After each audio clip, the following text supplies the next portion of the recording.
As us hit the road, sunshine smiles, our stories unfold. Jump in the car, feel that summer vibe. With every mile, our spirits come alive. So let's dance to the beat, feel the glow. In Slovenia, where our dreams flow. Welcome to Sunny Solo. I am Sunny and we are talking about my trip to Slovenia in November to see the fall colors.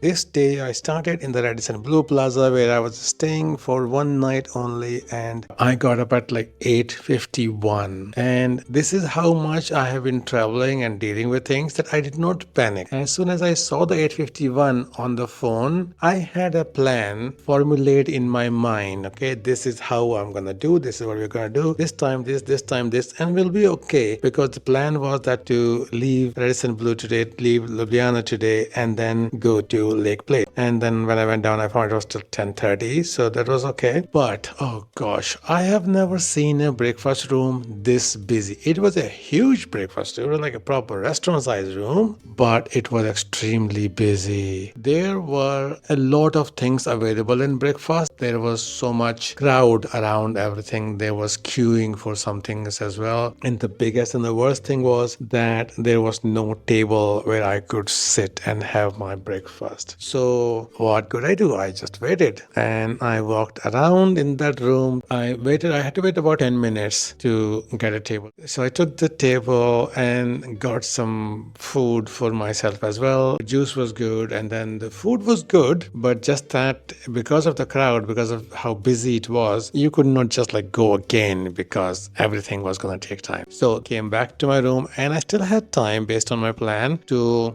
do some computer stuff, catch up with some stuff before I had to go out, because the checkout time was midday, not 11. So that was a good thing as well with this hotel. So I did my stuff. Then packing, I knew packing would take me like 10-15 minutes. And I got ready, came downstairs, checked out, and my taxi was there already. It had come about 10 minutes early, and I had got the notification on the phone. So that was good. Then took the taxi, and this was a very nice taxi. It had two, like a sunroof, moonroof, kind of two roofs open.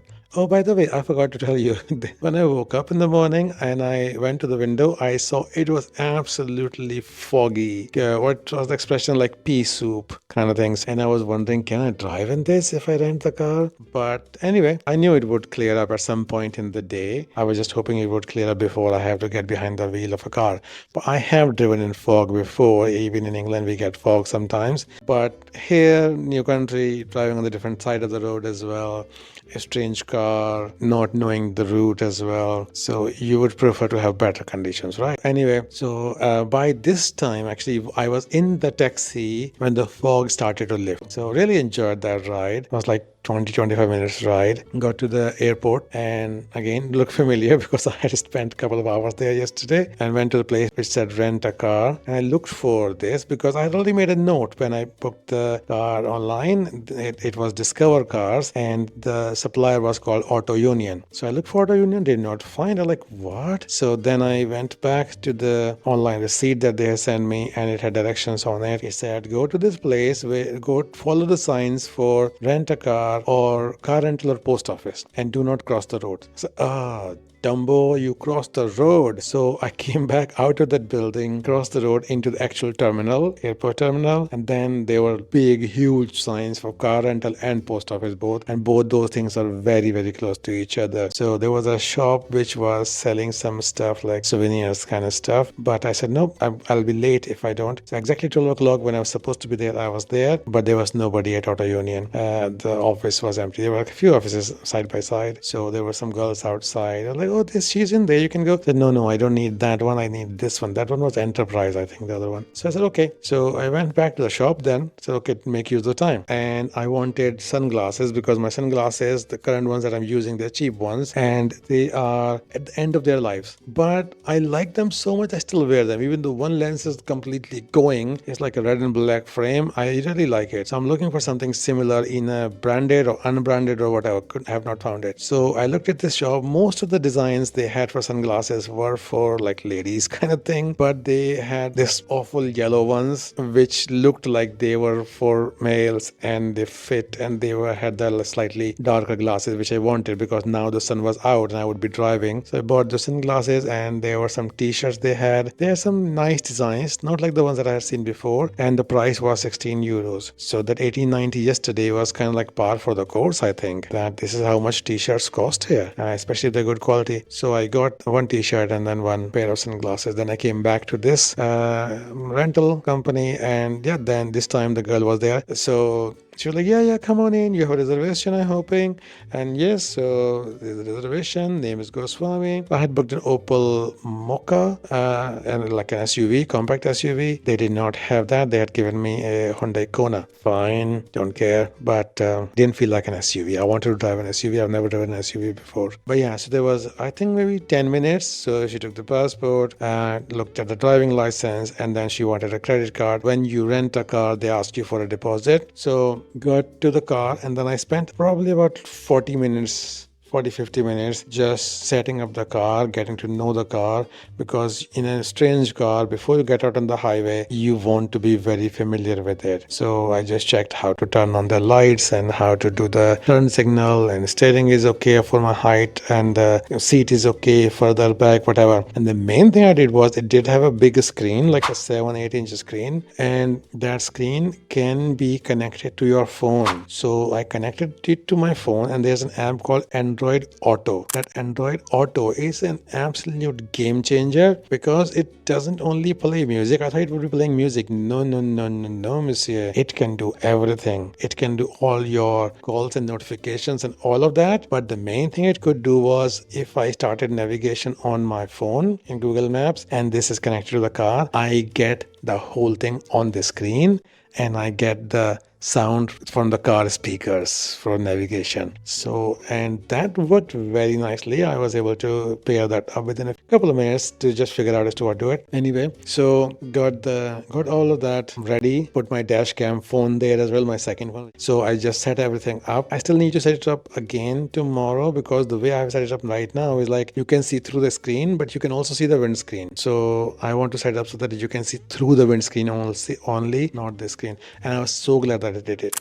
So then I got out of there. So two things I've got is that I've got the e-vignette. E-vignette is something like a toll system in Slovenia. I don't know how you pay that if you don't have that, but in this case it means that the rental company pays for all the things. I don't have to stop at any tolls, and company will charge me 16 euros for these 4 days. So I said, okay, it's fine. So once I got out of there, I was worried about that I will just walk around or drive around in the airport only. No, I did not get lost at all. One thing I was not prepared for it was that this car is a little bit too autonomous. So other than doing the sat nav and telling you the speed on the front dashboard and everything, it also gives you something called a lane assist. I think it is called lane assist. I've seen the keyword somewhere. And what that does is, it just recognizes where you are placed in the lane, and it gives you either a green little icon or like a blinking icon or something like that, so that you know that you are too close to one end or something like that. And in this time, because I was sitting in the left hand side in the car and driving on the right hand side, I was a little bit too close to the right hand side other than the left, because in the left it felt like I was right in the traffic. In UK also the same thing, when you drive on the right hand side and driving on the left hand side of the road, same thing, you're in the traffic. But I think because it's a strange country, I was in a strange car, so I'm feeling a bit weird, so I was going more to the right. And the car not only gave me that icon, I noticed the icon later, but it jiggles the steering wheel. It actually tries to align you. So I'm like, oh my god, this is freaky. But after a few minutes, then I got used to it. Not the jiggling, I just got to align the car properly. I figured out, okay, this is where I need to see the dashed lines on the screen, in my windscreen around this point, then it's okay.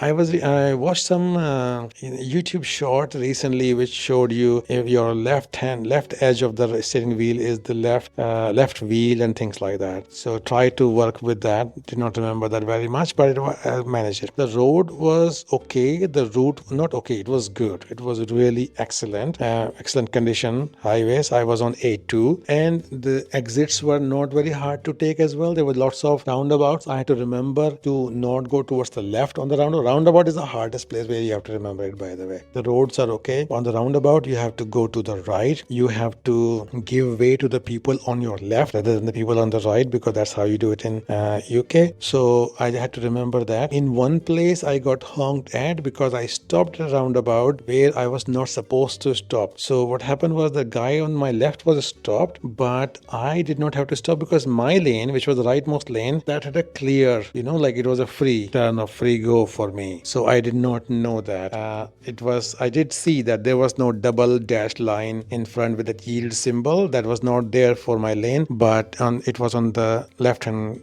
lane. It was there. So somebody behind me honked very long and loud. So I thought, okay, I'm going. So I went. That was okay. Other than that, it was a very easy drive, maybe about 45 minutes. I did not get out of that right lane at all. Instead of overtaking, I focused on doing the lane aligning thing and focusing on my route and the screen and car, everything. So I just took it easy. It was okay. I did not get stuck many places. And even up to Lake Bled, it was very nice roads. So there were some smaller roads towards the end, but they were also not that small. And how I knew that I was getting close was because there were more pedestrian crossings, and there were actually pedestrians on the footpath. They crossed and then you had to stop and all of that. That's how I knew. Otherwise, there were no very tiny roads. Like if you go to the north of England, I won't give you horror stories about that, but those make me very, very nervous. Here, it did not make me nervous. I just took it easy, stayed within the speed limits as much as possible. Yeah, this is it for today. I'm still Slovenia, and I'll tell you the story for tomorrow in the next video. So please subscribe. And if you like this video, if you enjoyed it, if you find it entertaining, amusing, or if you learned something new from this, please click the like button. And yes, think about subscribing because that helps the channel. Thank you very much for watching. I'll see you in the next one. Bye bye.